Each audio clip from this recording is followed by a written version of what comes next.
qui est arrivé cette semaine, c'est une forme de renaissance. En mai dernier, Air France était au fond du trou. 15 jours de grève pour de meilleurs salaires. Une proposition d'accord rejetée par une majorité de salariés. Un patron, Jean-Marc Janaillac, qui prend le toboggan. 9 mois plus tard, tout semble avoir changé. Les pilotes ont changé de direction syndicale. Tous les accords salariaux ont été approuvés. Les résultats financiers sont honorables. Le groupe a franchi la barre des 100 millions de passagers transportés l'an dernier. Il y a un nouveau pilote dans l'avion, le Canadien Benjamin Smith. Et à ses côtés, une directrice d'Air France. Bonjour Anne Rigaille. Bonjour Patrick. En poste depuis 2 mois, dans une maison où vous avez grandi. Vous êtes rentré à Air Inter en 91. Il y a une forme d'état de grâce pour la direction dont vous faites partie?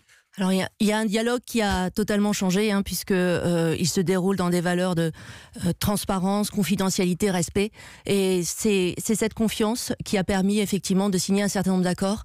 Les accords sur les augmentations générales à l'automne, puis des accords catégoriels avec d'abord les personnels au sol, puis les personnels navigants commerciaux et puis les pilotes cette semaine. Avec donc ce patron Benjamin Smith, qui n'est pas français, qui est bien mieux payé que son prédécesseur, d'où des critiques à son arrivée. Elles sont oubliées dans l'entreprise. Si vous interrogez aujourd'hui les personnels escale ou les personnels navigants, ils vous parleront plus de la capacité de dialogue de Benjamin Smith, de son attitude qui tranche, de sa nationalité, de son salaire. Absolument. Pour ce qui est des résultats, vous pouvez dire merci les Néerlandais, merci KLM qui fait presque 4 fois le bénéfice d'exploitation d'Air France. Pourtant, c'est une plus petite compagnie.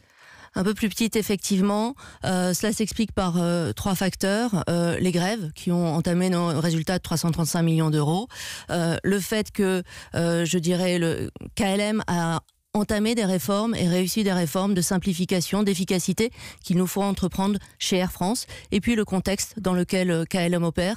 On est dans un contexte de cotisation, de redevances, de taxes différents qui a un impact significatif sur le résultat. Qu'est-ce qui ne va pas encore chez Air France? Je sais que vous allez me dire il faut faire revenir les clients, mais structurellement, est-ce que vous souhaitez encore réduire les coûts, les effectifs, le réseau?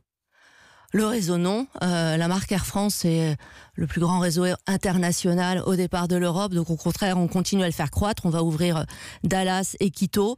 Ce qui ne va pas, c'est que peut-être on doit travailler de manière plus efficace, on doit digitaliser nos process, donc retrouver de l'efficacité, de la simplification. Et puis effectivement, il faut qu'on retrouve une confiance de nos clients qu'on a un petit peu écornée sur l'année 2018. On va y venir. Sur le réseau, vous m'avez cité 2 destinations long courrier. Sur les courts et les moyens courriers, vous ne réduisez pas? Alors, le marché domestique est sous une pression concurrentielle extrêmement forte entre le train et les low cost. Donc, nous n'augmentons pas l'offre. En revanche, sur le moyen courrier, on ouvre cet été 5 destinations sur l'Europe. Donc le moyen courrier Europe se porte bien. Alors faire revenir les clients, comment? J'ai lu que vous vouliez monter en gamme. Ça veut dire quoi? Alors ça veut dire 3 axes. D'abord, la performance opérationnelle, c'est pas de la montée en gamme à proprement parler, mais c'est la première attente des clients. Ils veulent de la ponctualité, de la régularité. On a pris des mesures très claires pour cet été. Par exemple, tous les jours, on aura 2 à 3 avions long courrier en réserve pour pallier toute problématique qui pourrait entamer la capacité à délivrer ce qu'on a vendu à nos clients. Le deuxième point, c'est qu'on va simplifier notre offre. On avait un portefeuille de marques un peu compliqué. Nos clients s'en plaignaient. On avait Joon, on avait Hop.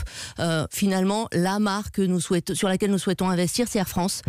Et donc, on va réintégrer l'activité et les personnels de Joon.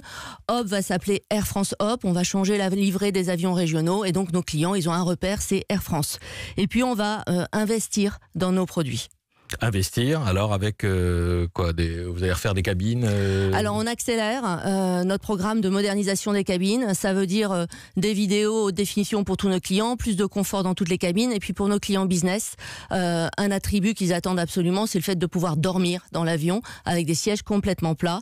Et donc on a 600 millions d'euros qu'on investit sur les 3 années à venir. On a déjà démarré. Si vous prenez un nouveau Airbus 330, vous verrez que nos cabines sont flambant neuves et très très confortables. Et on continue avec tout le reste de notre flotte long courrier d'ici à 2021. Mais ça fait du plus d'un bout à l'autre de l'avion, pas seulement pour ceux qui sont à l'avant et qui ont payé les billets très très chers. D'un bout à l'autre, je voyage très souvent en économie long courrier et le plus c'est... Vraiment ? Vraiment. La directrice d'Air France voyage en économie sur les longs courriers. Toutes mes vacances avec ma famille en économie long courrier, donc je la connais bien et ça me permet de tester le produit dans toutes les classes, absolument. Vous n'avez pas les GP, vous n'avez pas les billets J'ai les GP, mais comme tous les personnels, donc j'en profite. Et vous en profitez à l'arrière de l'avion et pas à l'avant. Oui, absolument. Bon. Et ça me permet de tester le produit et je peux vous garantir que les nouveaux sièges en économie sont très confortables, on a les lombaires bien soutenus et des vidéos, on peut se faire une vraie séance de cinéma. En général, je regarde 4 films à bord et donc dans toutes les classes on a effectivement une montée en gamme. Bon, dernier point, j'ai entendu parler de reconnaissance faciale pour accélérer les contrôles. Ça peut se faire à quel niveau ? Alors oui, ça se fait déjà d'ailleurs sur les contrôles frontières à Roissy. Vous avez de la biométrie faciale qui accélère le débit. Le gros intérêt de la biométrie, c'est qu'effectivement ça va plus vite. Donc les temps d'attente en aéroport, la fluidité en aéroport, elle s'améliore et tous les éléments de parcours vont effectivement être digitalisés.